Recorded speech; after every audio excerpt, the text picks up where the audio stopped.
The next time you go to the bathroom or using your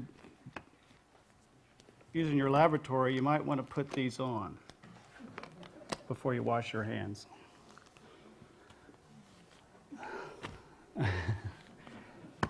I don't know if you're aware of it, but there's an active ingredient in most hand soaps now. It's pretty much become ubiquitous in our society. It's called triclosan. If you see the name antibacterial on the front of it, or antimicrobial, it's in our sheets we buy now. They're treating our clothes with it. And it's funny that, and you know,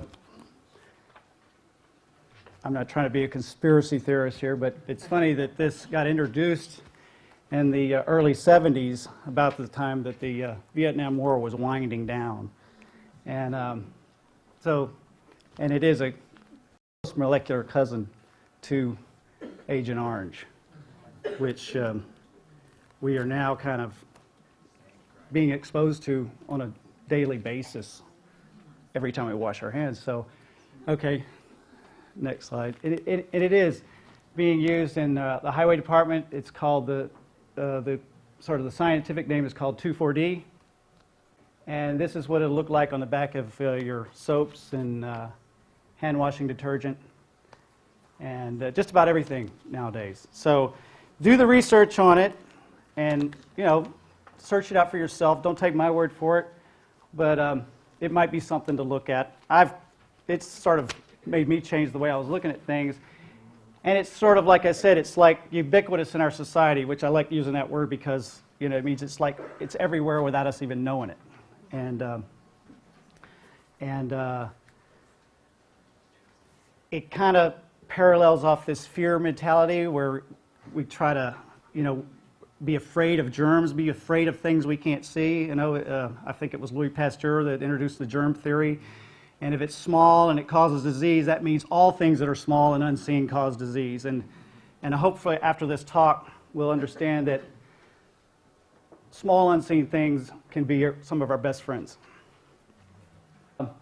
I got this off a Seventh-day Adventist website, not too far from here. I won't go to the church, but it says, I know I'm not supposed to read these things. If everybody can see this, it says, the Sabbath and the sacrament of marriage are the Sabbath and the sacrament of marriage are the two divine institutions that God gave to human beings. They were consecrated in Eden before the man fell into sin. They represented the highest expression of our love to God and to other human beings, as detailed in the Ten Commandments. Our adversary, Satan, and his whole confederates of evil are making concerted efforts to obliterate these two divine institutions. Their assault against marriage has succeeded in an alarming degree. This is obvious in today's widespread generation of marriage and family relationships. Okay. This is I don't know if this is the 27th or the 28th, but it was the 23rd in my book. This says the Sabbath and marriage are two of God's original gifts.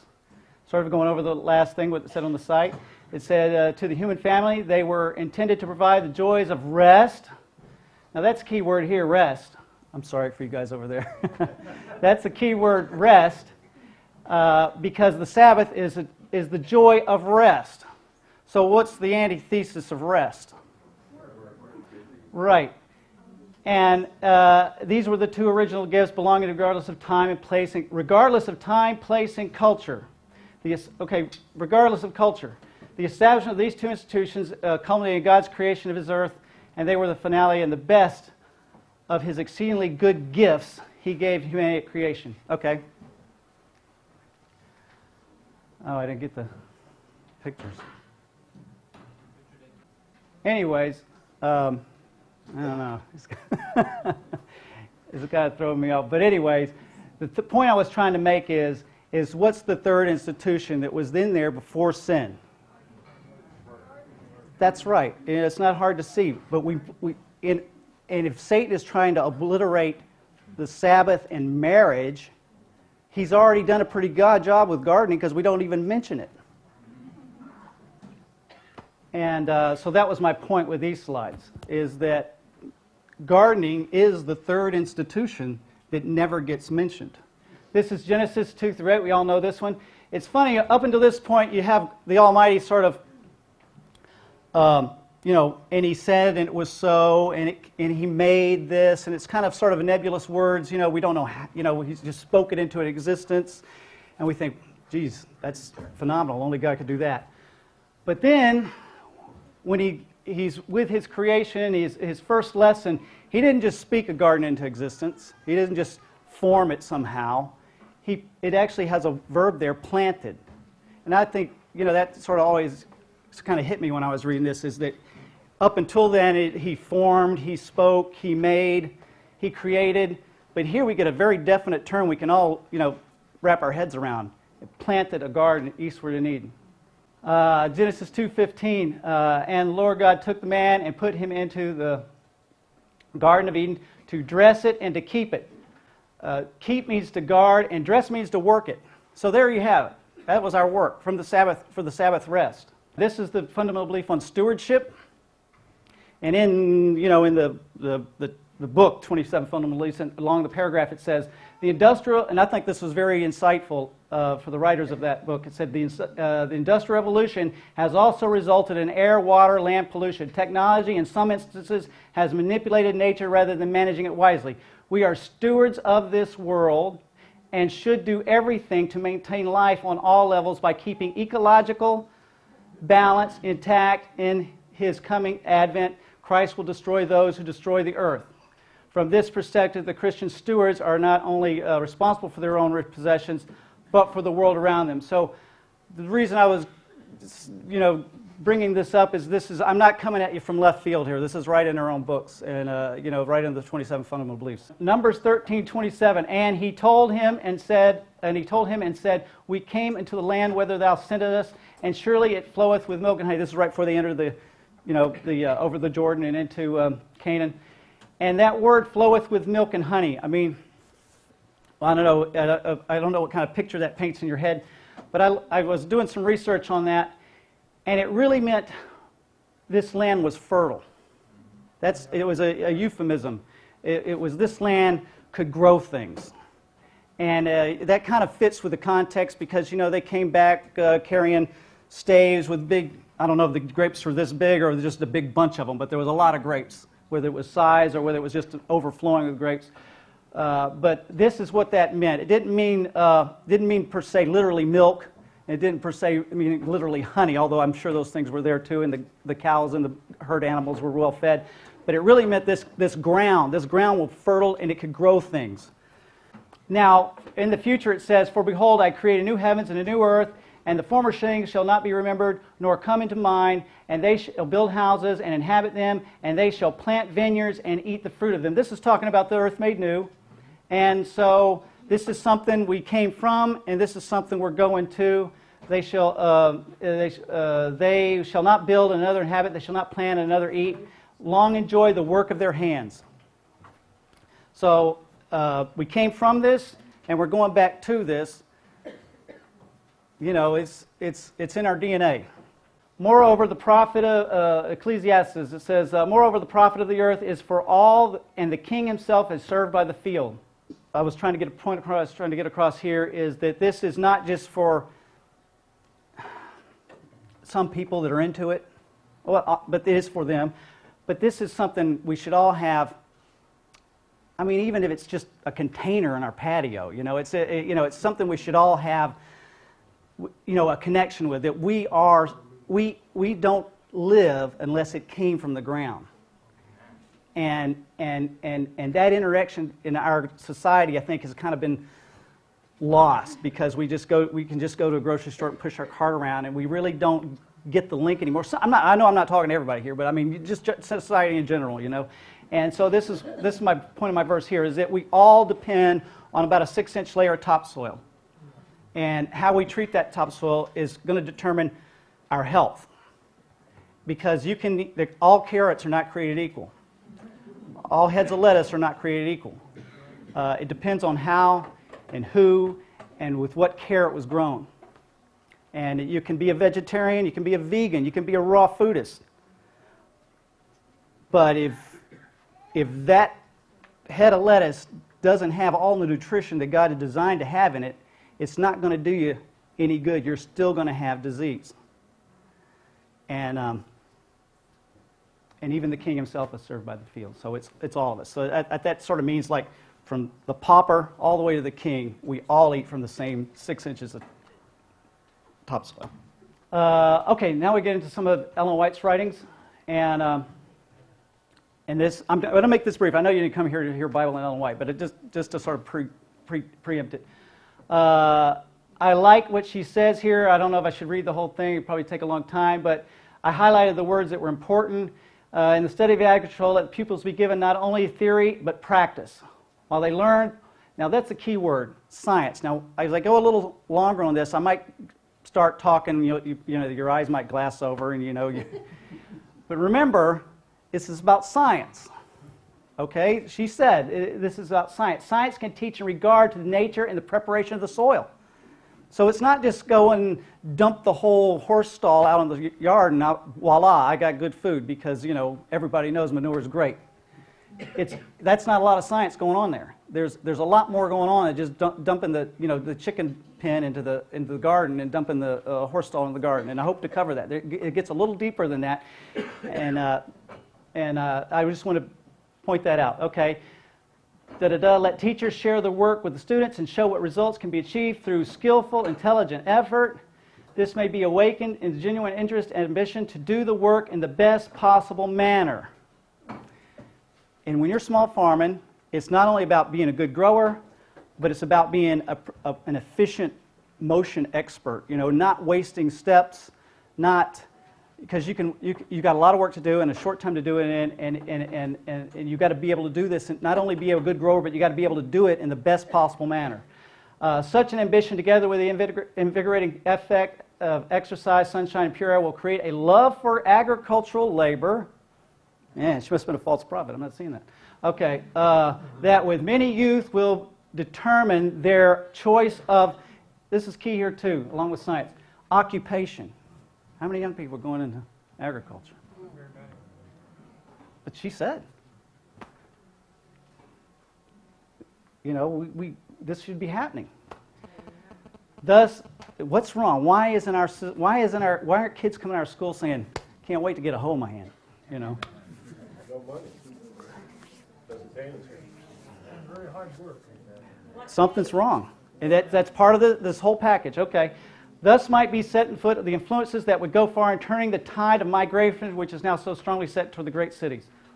He who learns now here's another word, the livelihood. He who earns his livelihood by agriculture. Who earns you got to have thousands and thousands of acres to do that, right? Who of us can do that? Escapes many temptations and enjoys unlimited privileges and blessings and denied those who work the lives in the great cities. And in these days of mammoth trusts and business competition, magnify that by 100 today. There are few who enjoy so real an independence and so great a certainty. I don't know if you guys can see that. Certainty of fair return. She's disagreeing with you. Certainty of fair return. And she's not saying if, she's saying that this is possible for their labor, as does the tiller of the soil.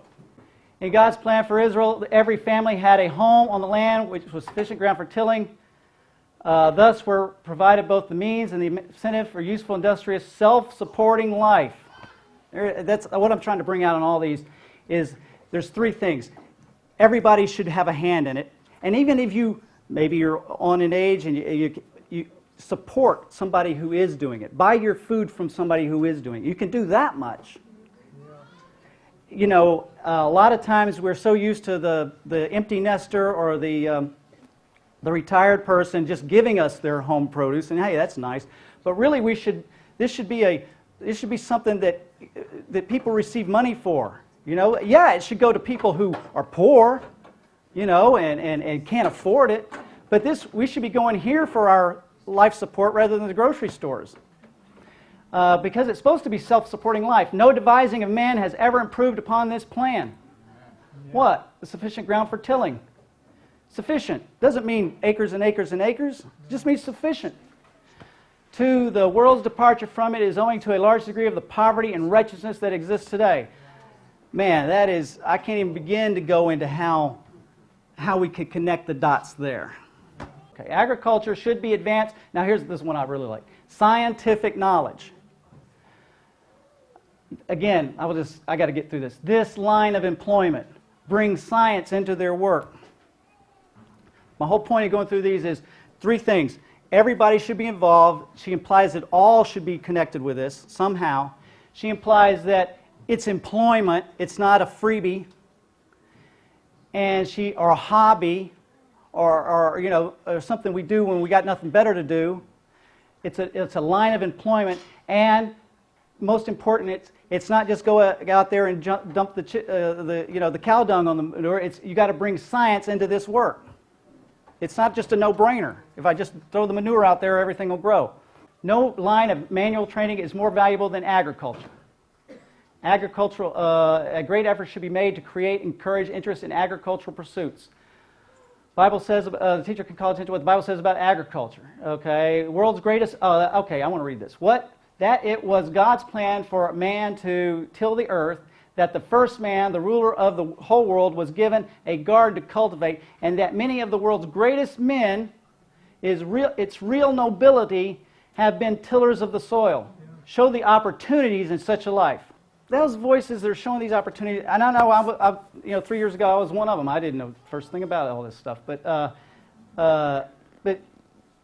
this was what really got me. And as I got into these circles, these farming circles, very few Seventh-day Adventists are there, and very few. You meet the most humble, down-to-earth people in these circles. And you can kind of see what she's saying by its real nobility. I mean, because this is humbling work. I mean, this is you living by faith. Because you can plant a seed and you can prepare the ground, but this is nothing, you do your part, but, there is no guarantees. And I'm not here to sell you, like, if you do certain things the way I tell you, you're going to get a great crop. I can't guarantee that, because that's not what farming's about. You can do everything just right and still get burned. But that's part of it. That's part of it. And when it comes in and it works out, man, are you ever thankful? Because you only did so much, Families and institutions should learn more cultivation and improvement of the land. All should be acquainted with, there it is, that's the word all, should be acquainted with the special value of fruits and vegetables fresh from the orchard or garden. So I was trying to get the word all in there and show you that it's everybody. Okay. Oh, I like this one. This bottom part's the best part anyway. It says, many are unwilling to earn their bread by the sweat of their brow, and they refuse to till the soil. But the earth has blessings hidden in her depths for those who have courage and will. Those are good character traits to develop, right? And perseverance, another good character trait, to gather her treasures. Fathers and mothers who possess a piece of land, comfortable home, and a comfortable home are kings and queens. I think we all know that one. Okay. What I want to get to here is, today, and I was up at, they had an agricultural day up at Wildwood not too long ago, and they had a theme was agriculture, and the Sabbath school leader brought this out. He said, contributes to economic security. Again and again, the Lord has instructed our people to take their families away from the cities into the country where they can raise their own provisions. For in the future, the problem of buying and selling will be a very serious one. And we should now begin to heed the instructions given us over and over, again and again, over and over again. Get out of the cities, districts, okay? The thing I wanted to hear is there's laws. No one can succeed in agriculture or gardening without attention to the laws involved. Okay, this is, again, a thing on science. This is not just, it should grow, it's manure. The special needs of a variety of plants must be studied. Special needs, different varieties require different soil, cultivation. Compliance with these laws of science governing each of these is a condition of success. The attention required to transplanting, and she covers all the things, that are basically in this business, is the care of young plants, training, arranging, pests. Not all insects are pests, only some. Disease and weeds. I mean, that's all there. Carefulness, patience, attention to detail, obedience to the law. It imparts the most essential training, the constant contact with the mystery of life and the loveliness of nature, tenderness called for, as well as the tenderness called forth in ministering to these beautiful objects of God in creation. Okay, you develop a lot of great character skills here, and all these things. It's not easy. I can't cover everything you got to do in just an hour and a half. It would take a week, maybe more. God made man perfectly and holy and happy. It came Creator's hand, bore no blight or decay. Oh, that's good. The law of love that has brought woe and death, yet even amid suffering, that suffering results from sin, God's love is revealed. It is written that God cursed the ground for man's sake, not for man's destruction, for man's sake. Genesis, the thorn and the thistle, the difficulties and trials that make his life one of toil and care were appointed for his good as a part of the training needful in God's plan for his uplifting from the ruin and degradation that sin has wrought. The world, though fallen, is not all sorrow and misery. In nature itself are messages and hope and comfort. These are the flowers upon the thistles and the thorns.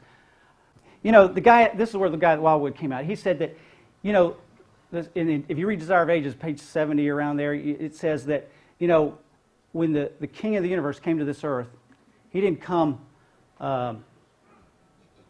you know, he didn't come like a king. You know, he came as a blue-collar, he wasn't a farmer, but he was a carpenter, and his life wasn't easy. She goes over how it was. The life was hard. You know, sometimes you didn't know where the next meal was, or if you're going to have money to pay the next meal.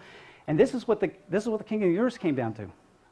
You know, and he was pointing out how, and I thought it was pretty insightful. He said how, you know, how many people today say, "Well, I don't want my kids to have it as tough as I had it.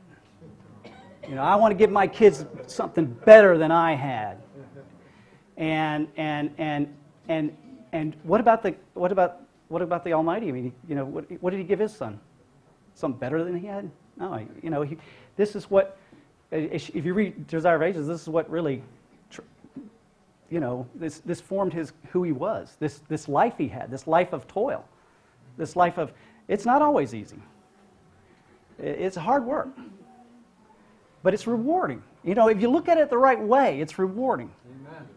And you might not be rich. You might not, but you can be happy. And you can be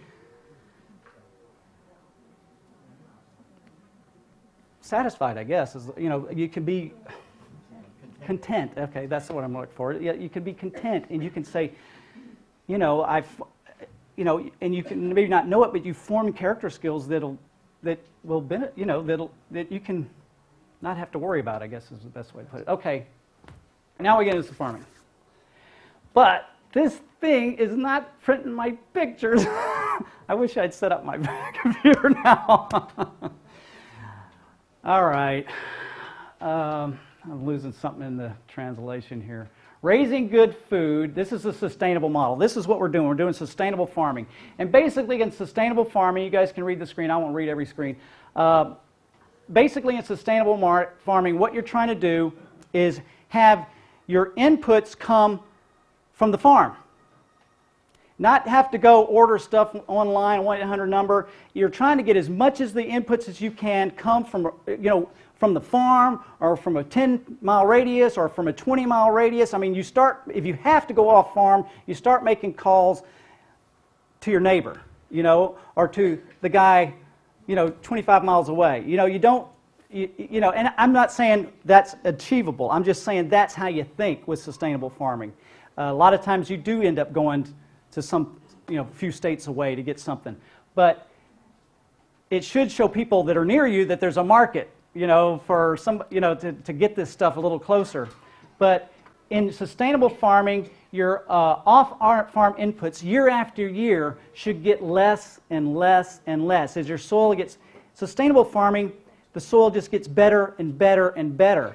In conventional farming, you have to put on more and more and more chemicals and pesticides and herbicides, and you end up, just to keep up with what you had last year. That's what conventional farmers are finding nowadays. Their costs are skyrocketing because if they don't put on X amount, the same X they put on last year, plus a little bit more, they can't make it.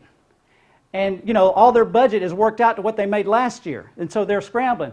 But on a sustainable model, you're worried about how you leave things for future generations. And with a sustainable model, you can do this because as your inputs get less and less and less, what comes off the farm should increase and increase. Your yield should go up and up and up. It doesn't happen overnight. You don't get instant results. It happens over 5, 3, 4, 5, 6, 7 years. But every year you should see it a little better, a little better. But the beauty of that is you don't have some just dried out parched dirt to leave your grandchildren. You got something that will raise food. It'll be flowing with milk and honey.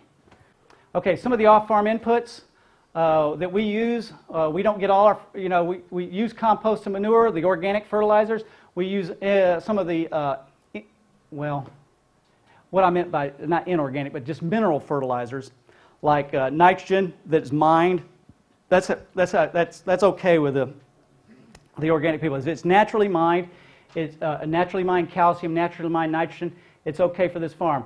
Water we get from off-farm a lot of times. We don't have a well. We have to get it from the county. We can get into that a little later, what you do with county water that has chlorine in it. Seeds and transplants. Sometimes we have to buy our seeds in the cold countries because they have less funguses and less diseases because the winter freezes them out. But that doesn't mean you can't get a seed from here, and we do get seeds when we can from around this place, around the southeast. But because they're climatized, they've culturized to this area, they're a little stronger. But for the most part, if you want quantities, you have to go up north because of their winters. And we buy transplants from off-farm. But these can get less and less and less. Labor, we have to. Sometimes you can't do it all. You have to call in for help. You get that from off-farm. Tools and equipment. Sometimes they don't make a tiller, in the next county. Sometimes you have to go a couple states over to get the tiller. And energy, of course, we're still hooked on gasoline. We haven't found a solar-powered tiller yet, or a solar-powered tractor, but that's another thing that comes from off-farm. Okay. On-farm outputs. Okay, this is what comes off the farm. Now, all those other things should be getting less and less and less. These all should be getting more and more and more. Food sales. Now, when you get on top of your game, you can hire yourself out. If somebody else is starting a farm, if you're on top of your game, you can say, hey, I can show you how to do this. And you can hire yourself out as a consultant, as a worker, and you can actually, I know when I was working with Daniel, we would go volunteer.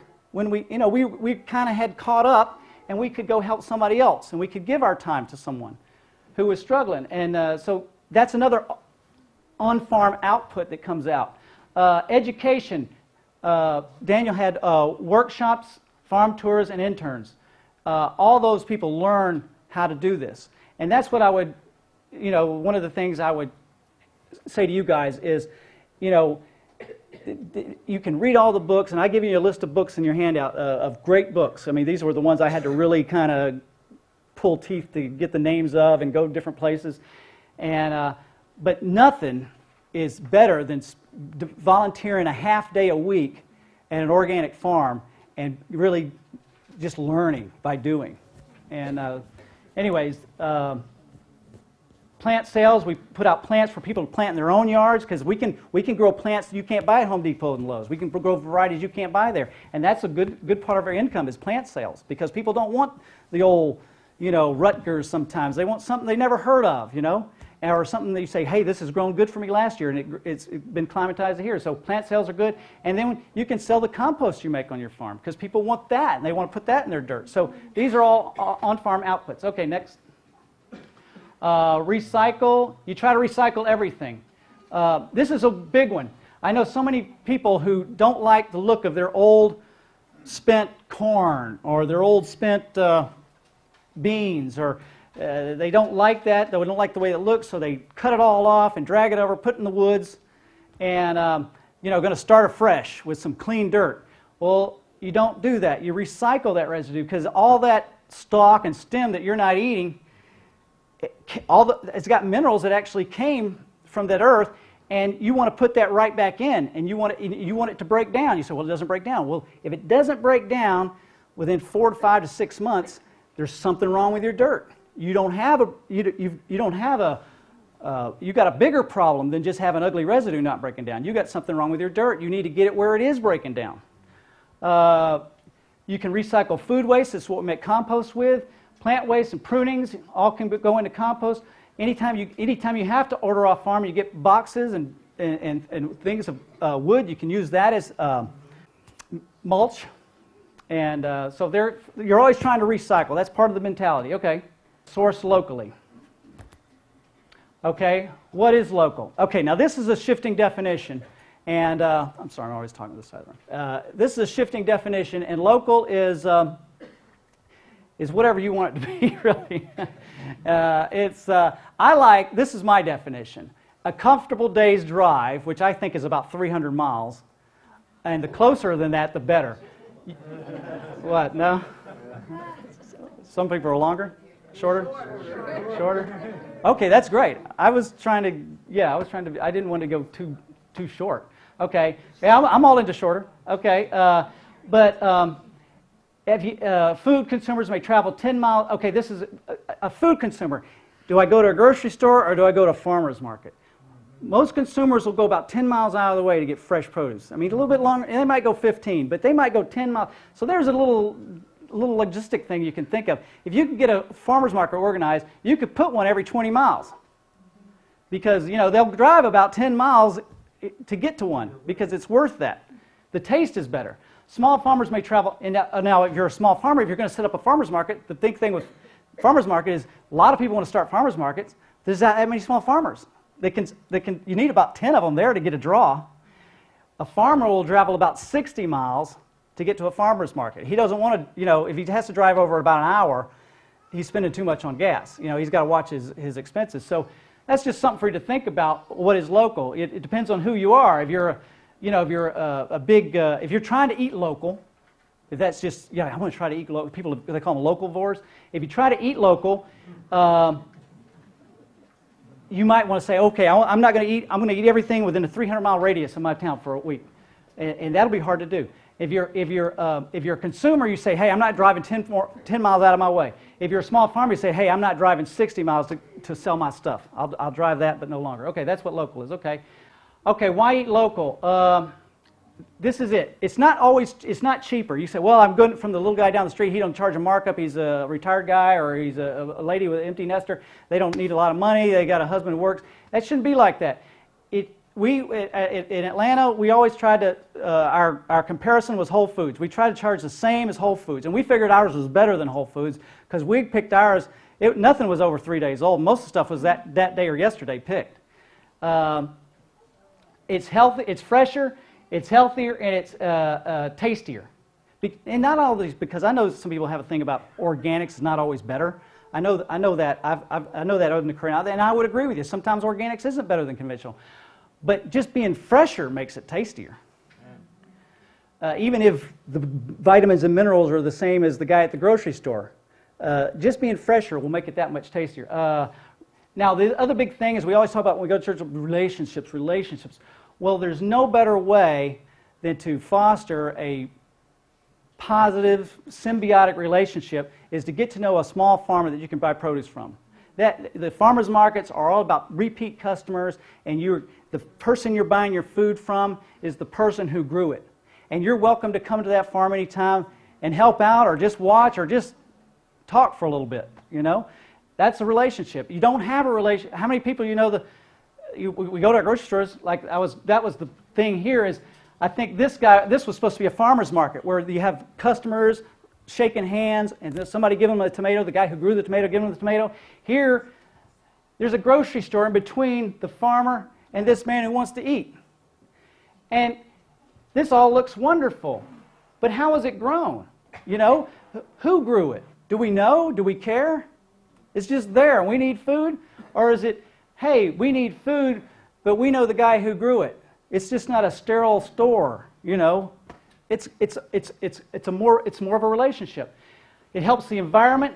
They say if you can't eat, it's better to eat local than it is to eat organic.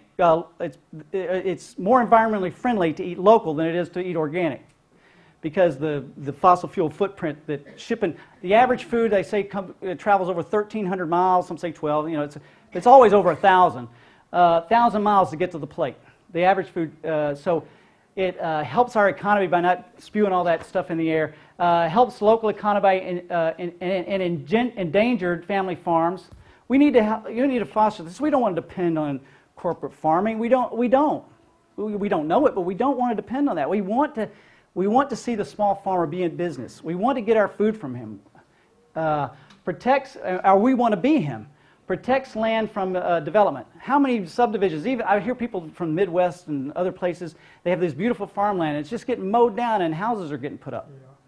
Yeah. And if you buy from a local grower, if he's got a market, he's not selling. He's not going to sell out. If he's got a market, his kids aren't going to go want to be a lawyer or in a big city. They're going to stay right there, and they want to make money right there because they see the advantages of it. A lot of these guys that have land, there's nobody to sell it to, except the developer, and they were facing retirement and they need money, and they just say, well, I had to do it. We really need to stop supporting our Walmarts, which you lose more money at a community loses more money at Walmart than it siphons off more money from a community than it puts into it with jobs. It wouldn't be there if it didn't do it. They have to keep the corporate taxpayers happy. If it created that much money in a community, they couldn't put it up. It has to siphon off a percentage of what it recycles in the community, So, local farming. Okay, eat local.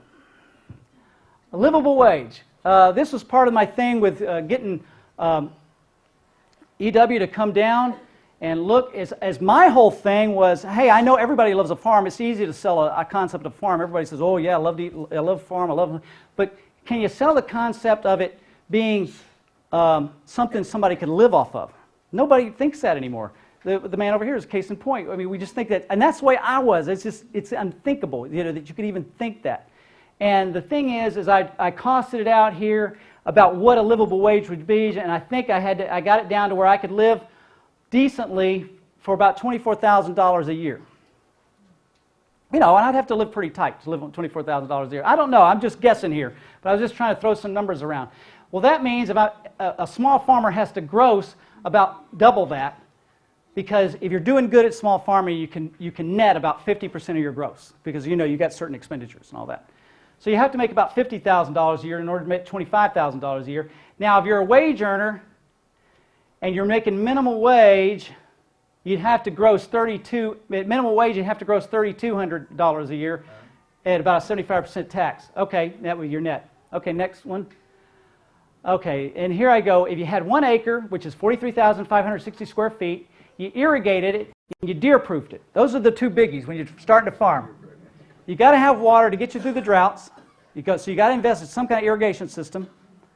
Dry farming is hard to do, and you can do it with hay, and you can do it with certain monocrops, maybe corn. But if you're trying to intensive mixed vegetable gardening, you're going to need an irrigation system, and you're going to need to somehow deer-proof your land if you're anywhere, that's got deer, and most every place has got deer, because they can wipe you out in a night. So you're going to have to invest in some kind of fence, and there's a lot of fences out there. I won't go into all of them. And some of them work, and some of them work for 5 years, and they don't work anymore because they figure out a way around them. But my point here is that a community-supported agriculture on an acre of land could probably, judging from my spirits with Daniel, it could net you about $26,000 for 30 weeks, and pick 40 members for 30 weeks. That means every 40 members gets to pick up a week. You guys know what a CSA is?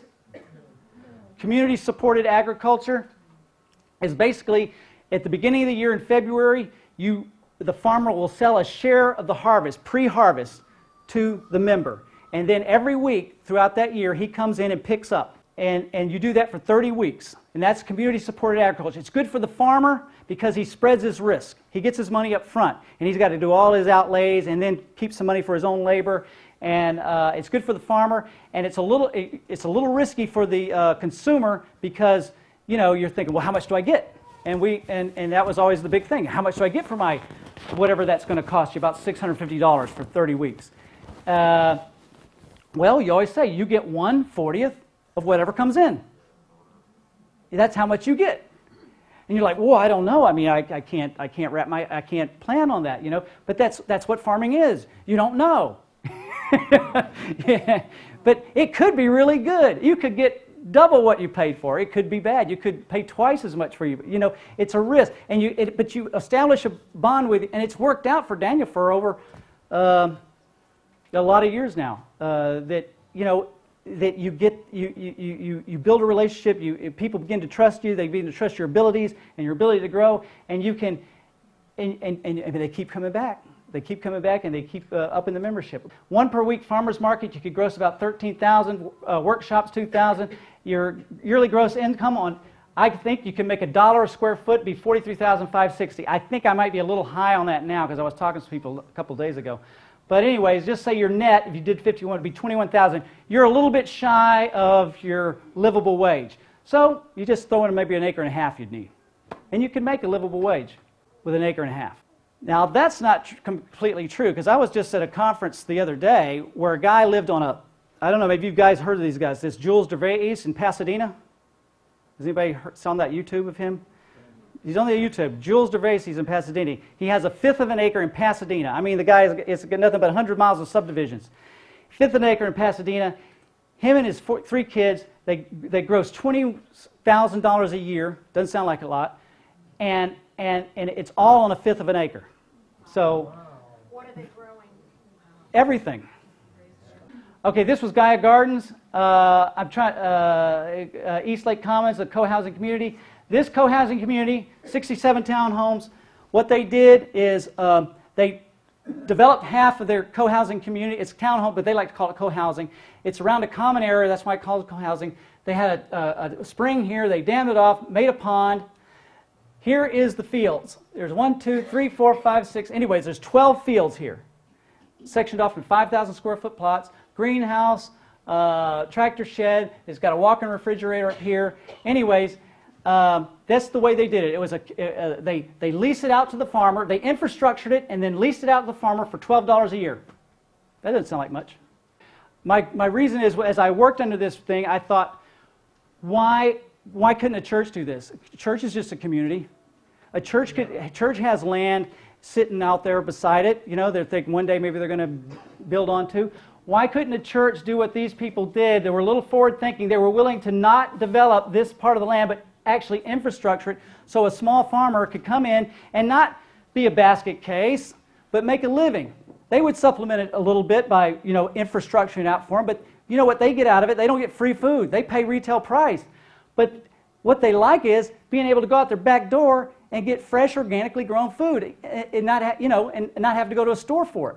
They're willing to pay for it, and they set up an environment so a small farmer can make a living and he can hit the ground running. And my point in explaining this was, why couldn't a church do this? I mean, most churches think, well, you know, it's like a donation to the church, or you know, it's a mission project, or according to Ellen White, it wasn't supposed to be a mission project. It was supposed to be an occupation. You know, it wasn't supposed to be just out of the goodness of your heart, even though you do it out, you know, a lot of it is out of the goodness of your heart. It was supposed to be an occupation. You were supposed to be able to make a livable wage out of it. And this way, a small farmer, these people get something out of it. The landowners, they own this land. They're a communal ownership of the land. And the farmer is able to make a living out of it. And it's a mutual exchange that they're happy with. There's nobody here is thinking they're getting the short end of the stick. You come down here, I'll invite you down anytime to see how this works, and you could talk to the people that live here. There might be 1 or 2 that can't afford to pay, you know, but by and large, I'd say 90% of these people are, even the people who don't buy the food from here, they love walking their dogs around here, or their friends. Okay, biofriendly versus conventional. The world surface area, this is, I'm a kind of a numbers guy. I don't want to bore you too much, but there's 196 million, almost 197 million square miles of world surface area. Of that, about one quarter? Yeah, about 1/4. 1/4 is dry land. I always thought it was 1/3, but I guess maybe it's 1/3. Arable land, that means tillable land, land you can grow something on, is about 10% of that. That's what you can grow on. So, okay, and so that equals about 3 billion acres of tillable land, and then arable land lost a year is you're losing 35,000 square miles a year to deforestation, desertification. Anyways, you keep on going down, And what we end up with, if you say that the number is 6.3 billion, they say is now the world's population, and you divide the number into the amount of tillable land, you get every person on this earth is given about a half acre of tillable land. That's not a lot. I mean, that's enough to support one person, don't get me wrong. I mean, we don't have to start freaking out yet, but you could probably support yourself on a sixth of an acre, a seventh or eighth of an acre, but that's all you got left is about 0.5 to 0.6 acres, and you're losing some of that every year. So that was just sort of a humbling figure, I thought. And so how are you treating that 0.5 acres? I mean, basically, when you shop, how are you treating that 0.5 acres? Are you buying food where that 0.5 acres that's under your name is farmed with the next generation in mind? Something to leave the next generation? We're not here forever. There's people coming after us. What are they going to do? Okay. I don't know what that was supposed to be. Okay, it might be just as well. I'm running long. Bio versus conventional. Bio-friendly farming. Okay, these are some of the concepts. Immediate concern in bio-friendly farming is soil life. And that's what I want you guys to come out of here, is your soil life. What is going on in your soil? That's your immediate concern. In conventional farming, it's how much can I produce? How many dollars can I come in tend to? You're willing to lose dollars in order to save your soil life, because that's your fertility. View of the process.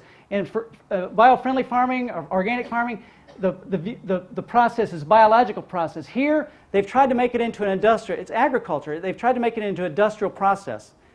It's a biological process. It's about life. Life doesn't always fit into the columns and rows that industry does. Problem solving. You look at nature when you want to solve a problem. How does nature work this out? And all you do is try to hurry it up a little bit. You can't really twist nature around, but you can kind of maybe manage her and nudge her along a little bit. What does these people do? They say, we don't need nature. We have a chemical. We got a poison that can kill our problem. Okay. Huh? Along with everything else. Right. Future, next generation. What's the future for these guys? Next quarter. Weeds. Weeds are a friend. Weeds here are a foe. You got to kill them. Why are we called weeds a friend here? Because weeds give an indication of what's wrong with our soils. Certain weeds grow in certain soils with certain problems. If you didn't have soil tests, which I advocate soil tests a lot, but if you didn't have soil tests, if you got really good at noticing your weeds, you could tell what was going on in your soil and what your problems were by the kind of weeds you grew. So they're a friend. They tell you. Even the noxious weeds. Insects, again, insects are friends, even the bad ones. Here they're foes, good ones and bad ones. Nutrition. Is it nutritious? Here, does it look nutritious? Is it big? Is it red? It's an apple. All I need is it to be big and red. People will buy it. Here is, what kind of minerals does it have in it? What kind of vitamins does it have? What's going on with the things I can't see? Yeah. Environment. Manage. Here, environment's conquered. Genetics. Here, you select. You take your best thing here and you save that seed, and it has good genetics. It came up fast. Has good produce. It's sweet produce. You want to save that seed. You want to grow it next year. Here, you want to go into the DNA and splice a flounder cell into a tomato, because you can. Not that it's better. It's just fun because you've learned how to do it and you can. Soil, it's alive here, the soil, and that's one thing for me. I remember when I started organic farming, and I thought, I'm going to organic farm. I'm going to grow good plants because I'm going to get all the organic stuff and growing it. But it hadn't clicked in my brain that the soil is living.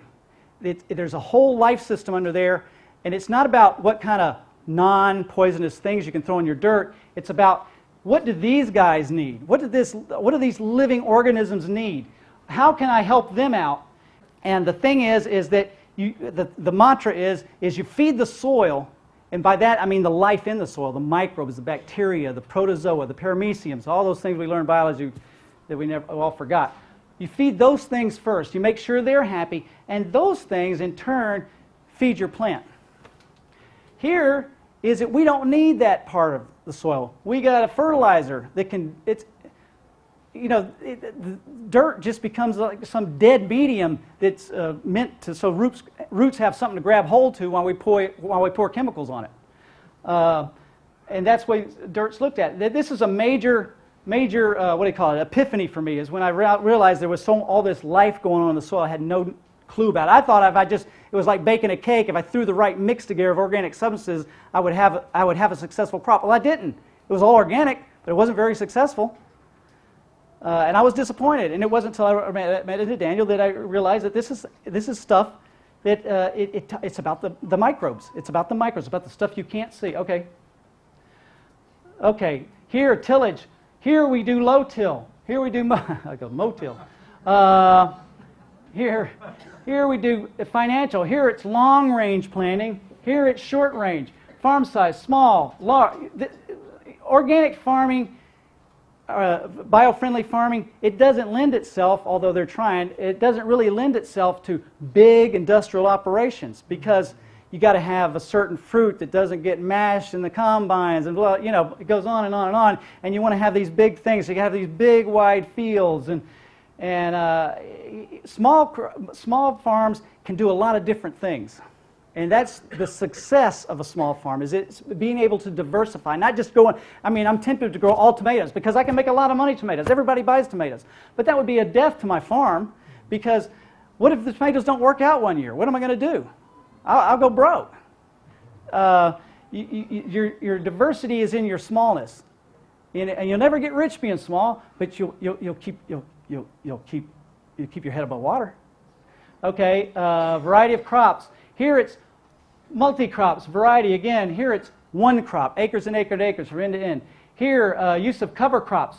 Now, I don't know if you guys heard this term, cover crops. Here, you always use cover crops. Here, maybe, if it fits in. Use of rotations, always, lots. Rotating. You know what I mean by rotating? It means like you don't grow the same thing twice in one spot, and you don't even really grow the same thing twice out of maybe 3, 4, 5, 6, 7 years, however you set up your rotation. So, you keep the insects kind of guessing. You keep it moving. You don't let funguses get into the soil from the last thing that grew there, Here, rotations aren't looked at because they got chemicals to kill whatever comes along. Mechanization. Here, you're using small engines and hand tools. Here, you're using huge, and nobody uses a hand tool, except maybe take a soil sample. Education. Here, you use apprentices. Here, you come out of university. Markets. Here it's local markets. Here it's distant markets. Markets again. Here it's direct. A lot of people mess up because they think you're small farm and you can't sell to the middleman. There's no profit. You have to directly market your food to the consumer, either through a CSA or a farmer's market. Here, you got such a volume, you can afford a middleman. So that's the difference. Okay. I had some really cool pictures for you guys. Okay. Oh, man. Oh, the charts show up. Okay. Nutrients. Okay, this is for you guys. I know there's an undercurrent that says organic's not always better, and you're right. Here, this chart shows you that sometimes organic is less nutrients than this is the conventional nutrients right here. This line here. This is where organics came in under conventional. This is where organics came in above conventional. So yeah, there are times when organic produce falls below the line, but not a majority of the time. A few times. But a lot of people use this to poo-poo the whole notion of organics. Organics doesn't guarantee you a nutritious product, but it does guarantee you a process that is good for the future. So that's something. Even if you don't get the higher quality of nutrition, at least you're getting a process. And lots of times, even most times, you get a more nutritious food too. This one is nitrates. This is a bad thing. When you grow a conventional crop, they're addicted to nitrogen. Nitrogen grows. Nitrogen is basically the building block of amino acids, which is protein. And so that's why everybody loves to throw nitrogen on stuff, because it's like putting a bodybuilder on steroids. I mean, yeah, you get growth, but it's not very full growth. I mean, nitrogen sucks up a lot of water with it. That's why you get tomatoes that don't taste like a tomato, because if you throw a lot of nitrogen on it, you get a nice big tomato, but it's got no minerals in it, because the nitrogen will just suck up water with it, and that's all you got is nitrogen and water. And that nitrogen is full of nitrates, which can cause a lot of health problems in people, heart palpitations. It's bad for the neurosystem. And organics has less nitrates, only two guys up here, than the conventional. Which is a good thing. Yes, yeah. Nitrates are not a good thing to have a lot of in your food. Okay, more organic crop just shows you some of the things that they they were really high in organic. Selenium, some of the, those things you don't hear. Molybdenum was way high. Iodine was way high in organic crops. Chromium was way high in organic crops. Some of the lesser known minerals. Okay. Why go bio-friendly? Or organic, or sustainable, or whatever you want to call it, just so you don't hurt the microbes in the earth. This was an interesting study done back in 1998. You can look up this on the internet. I saw this at a conference, and I said, I got to do this slide. Anyway, this is back in the 1950s, when, and you'll see this started right after World War II. The big industrial corporations needed somewhere to unload their chemicals that were killing people. Now, what are we going to kill now? Okay, we can kill bugs. So they went into and they took over the San Fernando Valley and all of California and that big fertile valley there. They took that over, and then they set their sights on Mexico. Just keep on going south. And so there was this little group of indigenous Mexicans in this little valley, and they came in about 1950, and they had a big tribe meeting or whatever it was, because it was an indigenous sort of Indian Mexican culture, and it was a very enclosed and encased culture. There was not a lot of outside influences. So it was a great study group. And they went into it, and they split. Some of the people didn't trust the gringo, and they said, no, you can keep your stuff, and other people said, hey, this sounds great, we want to do it. So the people who wanted to do it stayed in the fertile ground in the valley, and the Indians who didn't want to have any part of it went up into the less fertile ground in the foothills. Your bottom land is always more fertile, we all know that. So they took the hit and went up into the foothills, and then back in the 90s, we're talking about 3-4 generations later, after these people have been living off food, and that's what they did. They didn't have outside stores. They lived off the land. These people have been living off of food in the foothills, have been living off food they've grown in their non-tainted soils, and these people have been living off in the valley, had been living off food that they had accepted the chemicals. Well, look at the difference between 4 and 5-year-olds. They asked these 4 and 5, they did a lot of tests, but this is one of the most sort of shocking tests. Is these 4 and 5-year-olds, they asked them to draw themselves. Now look at the difference between, I think, these are the 4-year-olds, and these are the 4 years old and 5 years old, basically. And these kids had and now looking at them, you'd think they're the same. They're out there playing, laughing, just like 4 and 5-year-olds would. But when they asked them to draw themselves, these kids had a concept of what they look. You got 2 arms, 2 eyes, a body, 2 legs.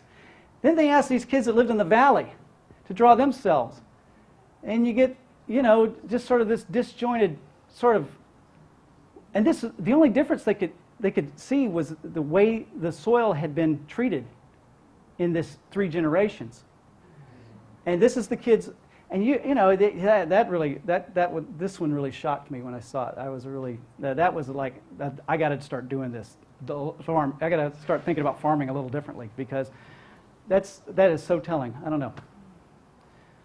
Did everybody get that? Nobody. You didn't get that? We heard you. You heard me? Okay, I'm maybe not explaining it right. The valley people farm their land for like 3 generations using the chemicals, the big chemical companies, right? Like we grow most of our food. These people kept on doing it the old way, without the chemicals. I understand that, Scott. But look at the difference in the pictures. This is a child, 5 years old. This is the same 5-year-old child. The only difference was their diet. They're eating the same foods, they're just grown a different way. They're all eating vegetarians. They're all eating mostly, they're not eating, well, I don't know if they're all vegetarians, but they're all eating the same thing. But it was just the way it was grown was different. And look how these kids have a more, I forget the scientific name for it, but they have a more of awareness.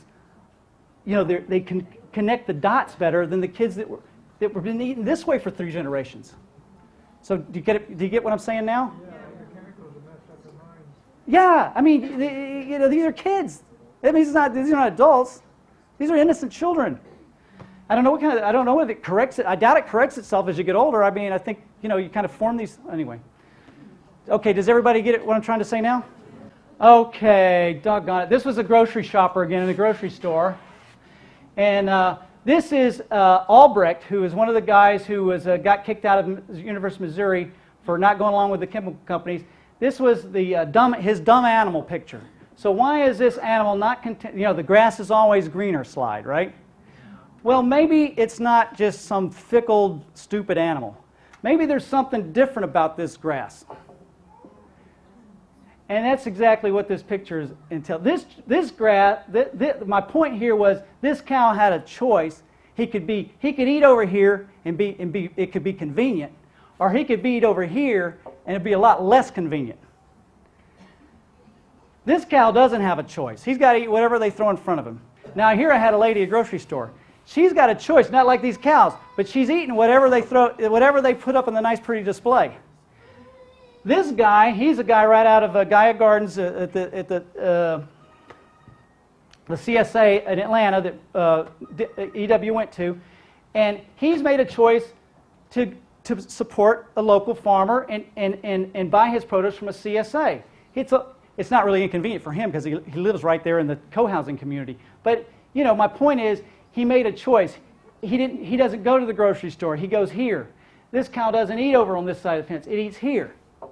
It's maybe a little less convenient, but for this dumb animal, it's worth it. And for this dumb animal, it was worth it. Humans. This is sort of the cycle of life, I like to call this. Here is the way it was set up. There's this interaction between plants and humans and animals. There's this interaction between all these small unseen things in the soil and humans and animals. There's this interaction between plants and small unseen things. Okay, they need each other. These two groups need each other. These need each other. They all depend on each other. Okay? But these are unseen. We can see these two. Okay, these are all your fungi, your small insects, and your bacteria that you don't see. Okay, next slide. All right, in 1945, farming changed. And they basically said, people aren't going to miss these things anyway. Nobody sees them. Nobody's even really aware of them. We'll just cut this out. And now you only have people thinking about plants, and we think this way. We think of animals and we got to go buy plants. But we don't understand that the chemicals they use have knocked this out ever since about 1945 at the end of World War II. Now, they're not happy with just knocking that out and making money on chemicals. Now they're going into these circles and they're cloning animals and they're introducing DNA splice genes into plants. And that was a cyclical thinking. That was a life cycle. This is linear thinking. The small things are gone. We don't farm and raise our own plants anymore. All we deal with is the grocers who are interested about their bottom line, and the grocers deal with big third world farming and big agriculture. And it's taken the circle off, and we don't even get a linear this way, because ideally you would see how you're connected to this. We just get a linear here. This is all we see. We've lost touch with these two elements that are in this cycle of life. And this is our legacy. This is what they use to grow corn, anhydrous ammonia. You kill every microbe in the soil when you put this in your dirt to grow corn. This is why you have to suit up to spray this stuff. This is the factories this anhydrous ammonia are made in. And this is the runoff in your waters from all this fertilizers. This is what we're leaving the next generation. But this is how we're hurting the earth. All right, this is okay. Insect creed and weed creed. Now, this is what you got to creed. I believe that all insects are beneficial, and I believe that when insects attack my plants, it's because the plants are under stress, and I believe that healthy plants in a healthy soil will not attract insects. So, if you got an insect problem, it's not time to go run to Lowe's and buy a pesticide. It's time to go get your science books out and figure out what's wrong with your soil, because healthy plants in a healthy soil, the insects will pass it by, because the insects are there to cull out the weak. They're there to eat the plants that you shouldn't be eating. An insect's little system can live off low-sugar plant foods. It likes low sugar. That's what the antenna for. Everything has a vibration. There's a bunch of spinning atoms. An insect's antenna can hone into the thing that isn't giving off the vibration a healthy plant is. And it'll pass by the healthy plant in order to attack a sick plant. So if you're having to spray your stuff, it's not a plant you really should be considering eating. That's how you got to think about it. Okay. And the weeds the same way. Weeds tell you what's going on with your soil. It's beneficial. Change what's in your soil and you'll change the weed you have. These are 7 growing rules. This is the first one's a good one. It's use the best adaptive varieties for each environment. How many people, when I tell them, oh yeah, about this farming, they want to grow the hardest thing that they heard somebody was growing, avocados in Tennessee, and I want to do that, And I'm like, why on earth would you want, you haven't even grown something that grows in Tennessee. Why on earth would you want to try to grow an avocado when they don't even grow there? I mean, more power to the guys doing it, but you need to start off with something easy. And then when as you get your feet under you in this, then you can work yourself up into the harder things. But a lot of people, that's why I put that, I like that quote, because that's why I put it up there, because a lot of people do that. They want to grow something incredibly hard that, even good farmers have to find a hard time growing. And you're just setting yourself up for disappointment. Planting the preferred season. A lot of people want to grow something in the winter. First thing they want, they've never grown a crop in season. They want to grow something out of season. They want to have something in the wintertime. Well, let's first see if you can grow something in season first. That might prove pretty difficult. You never know. Then once you get good at that, you think you have a liking to it, and you're interested. Then you can try. But you're setting yourself up for failure if you try to grow out of season the first time around. That's for later on. Balance the mineral content of the soil. I do soil testing for that. Build and maintain the soil organic content. You do that with cover cropping. Does everybody know what I say when I say cover cropping? No. Okay, some people do. Cover cropping is something the mantra is you never leave your soil bare. In between, you have a spring season where you grow cool plants like broccolis and lettuces and kales. And then you have a warm season where you grow tomatoes and all that. And then you have another cool season where you could go back to your broccoli, lettuces, and kales. In between the summers, during the winter, you grow what you grew a summer crop on, you cover it with a cover crop, and that's usually a legume seed, which is a bean, and a grass seed. And you grow that, and you let it grow all winter. It's a cool season cover crop, so it'll last all winter. It won't grow in the winter, so you kind of got to get it up before winter hits, but it'll last all winter, and it'll keep your ground covered. Okay? That builds nutrients for the next year. That builds organic matter for the next year. That keeps those nutrients, doesn't really build nutrients, it keeps those nutrients that are there cycling through, so the winter rains don't just leach it all away. So it's like men, you covered their nakedness. Here, you never want to leave the soil naked. Okay, build, maintain, do nothing to harm the beneficial soil life. Don't do anything to harm that. Consider as a symptom of one of the above. Consider troublesome insects okay, that's a good one. Consider troublesome insects and diseases as symptoms of one of the above rules having been violated. You know how we do in our health measures is sickness and disease as a result of violating one of the 8 laws of health? Well, this is the way you should look at this. If you have a problem with your weeds or your bugs, it's because you violated one of these 4 or 5 laws. And then the other thing is be patient. Nature gives birth, but time controls the cycles. You have to wait sometimes. You can't have it now. Okay. Oh, this guy died recently. This is where I got some of the things I'm talking to you about. This is Charles Walters. He just died this year. He ran Acres USA. He wrote this guy was amazing. A lot of the things I'm telling you, and a lot of farmers, the way farmers are farming today are because of him. He was a journalist. He was a soil journalist. He read Silent Spring in the 60s. He decided, well, I'm not a farmer, but I'm a journalist, and he could write books. So he went out and he interviewed these farmers that were doing things a little differently than conventional farming. And back then it was like that was amazing. And so he interviewed them, and he wrote books with these guys. He sort of co-authored it with them. And now we have these books, and some of the books I put them on your handout sheet. And that's why I'm not giving you a lot of details. I guess so far I was going to get into that. But if you go read those books, you will know what I'm telling you about. And he wrote a lot of them, and we owe a lot to this guy because he has a way with words and a way with the pen. And he brought some of these things out, these farming secrets, out in a way that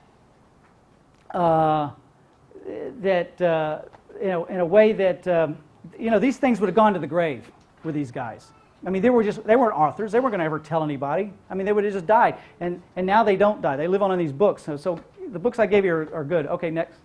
Here's the thing about good bugs and bad bugs. Okay, you can see, we can go around the horn here. Here's a parasitic wasp. Don't ever kill a wasp in your garden. If it's a paper wasp, save it. Just move it if it's in your way. Just get your gloves on or whatever and protect yourself, and just move it over here and put it up under some shady spot. These wasps, this is not a paper wasp, but this is a parasitic wasp, and he's laying his eggs in a, this is a, not a nematode, aphid. He's laying his eggs in an aphid. This aphid's days are numbered.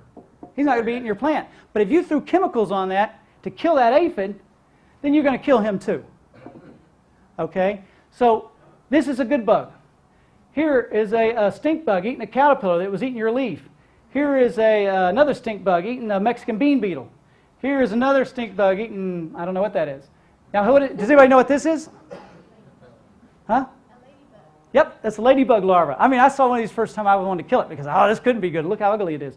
But he's eating an aphid. They eat more aphids when they're larvae than they do when they're adults. Yeah. Another good bug, bad bug, shield bug. Now, oh, this is a good story here. Caterpillar. Tomato hornworm. Everybody know what this is? Tomato hornworm? I was told that there was a caterpillar that would lay eggs in this and it would kill it if you just didn't spray it. Well, I lost about 50% of my tomatoes a couple years ago.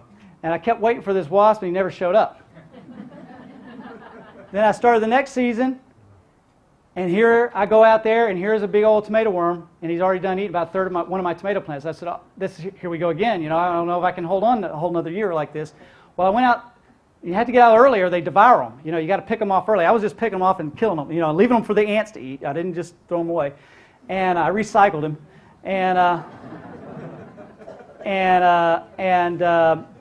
But then I came out, and lo and behold, just like the book said, I came out, and there was a big old hornworm with white sacs on his back. It's the second year. And I had to wait a whole year for him to show up, but it was worth it. And after that, I didn't see any more tomato. I didn't see tomato worms the year after either. They're gone. That wasp, I had to wait a little bit. I had to be patient. But he came. If I'd have sprayed it, he'd have never come. Okay. No, it's not a paper wasp. I forget what it's called. It's called like a typhid. You don't know? Okay. This is a praying mantis. Now this is cool. When I first saw this picture, I thought, somebody's got a praying mantis to pose for a picture.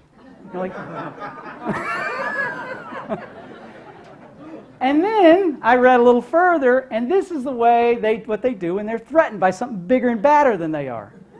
And this is what they do to scare off a would-be predator. So they must have thought the camera guy was a would-be predator. Now look at that wing. Now what does that look like? Now usually they get eaten by birds, right? Now what does that look like right there? An eye, right? Of what kind of bird? An owl. That's it. Isn't it amazing, the protective feature? I mean, that's what they do to scare the bird off. The bird says, oh, there's an owl here. You know, I'm do a U-turn. Okay. Now sometimes, here he's eating, the praying mantis is eating a grasshopper. That's good. But here he's eating a hummingbird. So I just want to get you ready for that because sometimes good insects go bad. But by and large, the majority of the time, they're eating the grasshoppers. So don't worry. Okay. This was probably a one-off. Okay. Okay, I was going to get into taxonomy. It had pictures, so it wasn't just all words. But you're going to have to, if you're going to identify these things, you're going to, well, I know what it was. I had a ladybug right here, and I had a Mexican bean beetle. Well, you know what? They come down, and they're all the same all the way down to the genus, and then they're different in the species. Mexican bean beetles, you don't like them.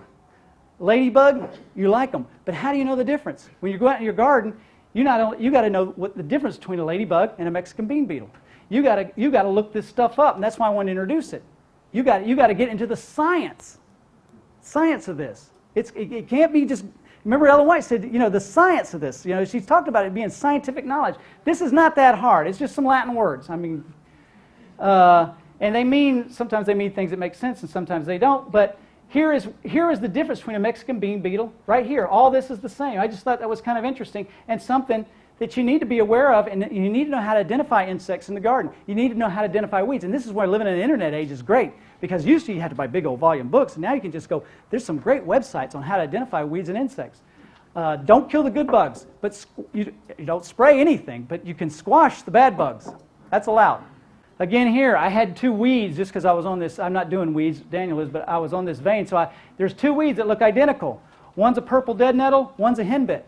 You look at them, you think you're looking at the same weed, but they're different. Right here, it shows when you get even the genus is the same. Here, you got to get down to the species where they're different. But the point here is they're both weeds. They're not that bad a weed, but they're both weeds. But the point is that they tell you different things about your soil. The purple dead nettle tells you might be putting a little too much organic matter in your soil. It's giving off some methane gas. purple dead nettle likes methane gas. You could say maybe you need to ease up on all the horse manure and the compost you're pouring in there, okay? Because that's what that's you get it where it's a little too much. There's a little too much methane gas. Now your plants won't like that, but purple dead nettle likes it, and that'll give you a sign.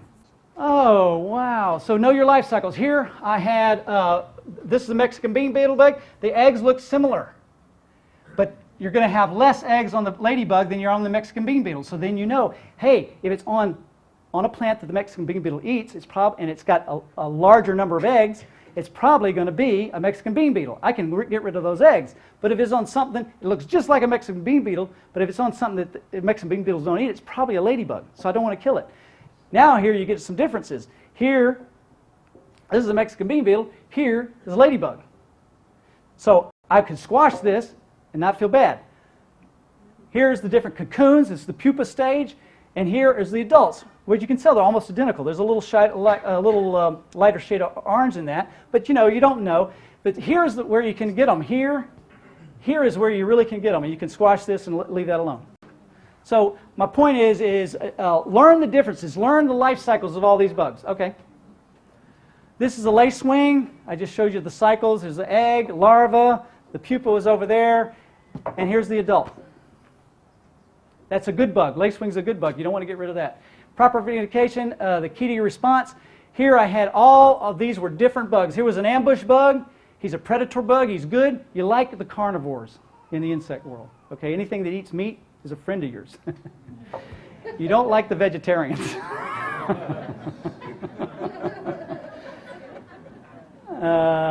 This is a stink bug. Now they can be, they do both. They can be bad or they can be good. You gotta know your stink bugs. This is an assassin bug. They're predators. They're always good. And this is a squash bug. They're herbivores. They're always bad. But you can see they're very similar. So you're going to have to do your homework. You're going to have to take pictures. You're going to have to identify stuff. And you're going to have to get into this. I know that's, you're probably balking at that. And here, this bugguide.net, down here is where I got this stuff. Great thing for identifying insects. Oh, these are wasps. This is a paper wasp. He stuffs caterpillars in his nest. Caterpillars that eat your leaves. Paper wasp, your friend. Cicada, they destroy your orchards, but that's a cicada killer. And this is a mud dauber. He eats spiders, and not only does he eat spiders, but he has a preference for black widows and brown recluse. So mud daubers are your friend. These are spiders. They're predatory spiders. They don't have webs. That's the wolf spider. They kill the bad bugs. This is a jumping spider. They're attack spiders. They don't have webs. Okay, next.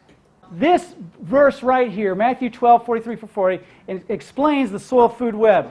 And I just want you to know that I've read this verse a lot of times, and I never really understood it. It's about, when an unclean spirit goes out of a man and walks around, and he comes back and he said, hey, it's swept and clean. He says, and I thought, well, that sounds like a good thing.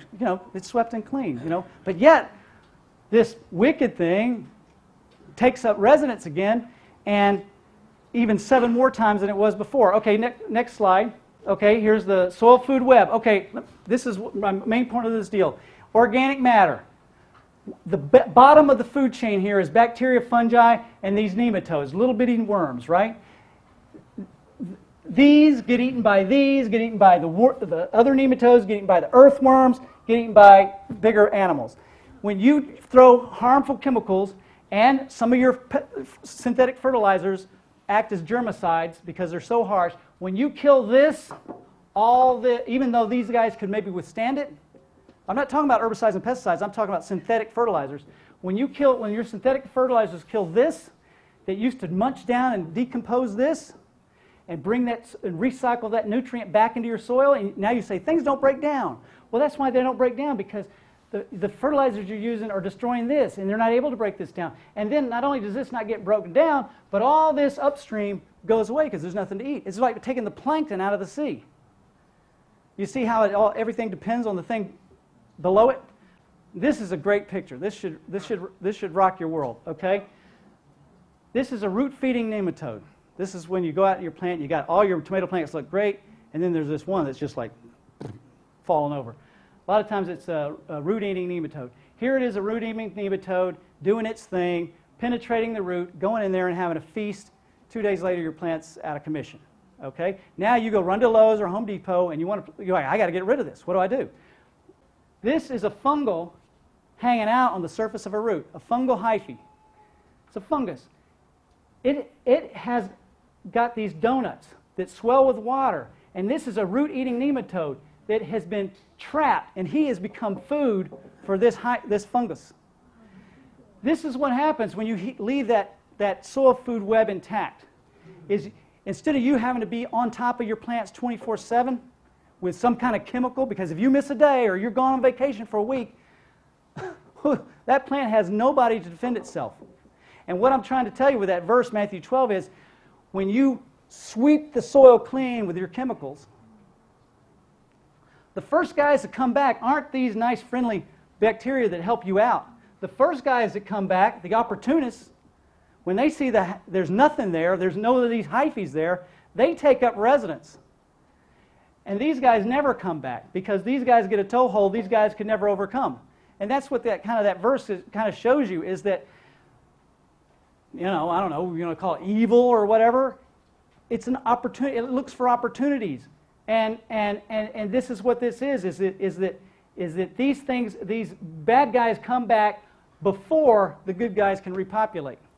And if I didn't show you anything else, I wanted you to show you this with the soil food web. This should show you that you got to be careful about what kind of fertilizers you put on. It's okay to stop herbicides and pesticides, but it's about the fertilizers too. They got to be the right stuff. And if you've got really good soils, you can start weaning down on those. If you're cover cropping, if you've got really good soils, you're cover cropping, and you're using stuff that doesn't harm this fungal hypha, which is a very fragile thing, it's harmed easily by chemicals, these things will protect you and be on the job 24/7. If you get a bottle of Miracle Grow, you look at the back of Miracle Grow, it says you got to do this every 3 weeks. It's like putting somebody on an IV bottle. Okay? If you don't do it 3 weeks, if you miss a week, guess what? Your plant suffers because it doesn't have any of this to feed it. The plant roots depend on this kind of stuff not only to protect it, but to feed it too. And it's on the job 24/7, where you could fail. If I'm a nurse and I forget to hook the IV bottle up, what happens to my patient? He dies.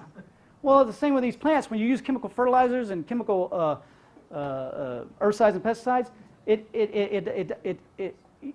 you miss, if you're not there following the directions just like they say, it's going to die because it's totally dependent on what you do. It's not dependent on this food web anymore, like it was designed to be.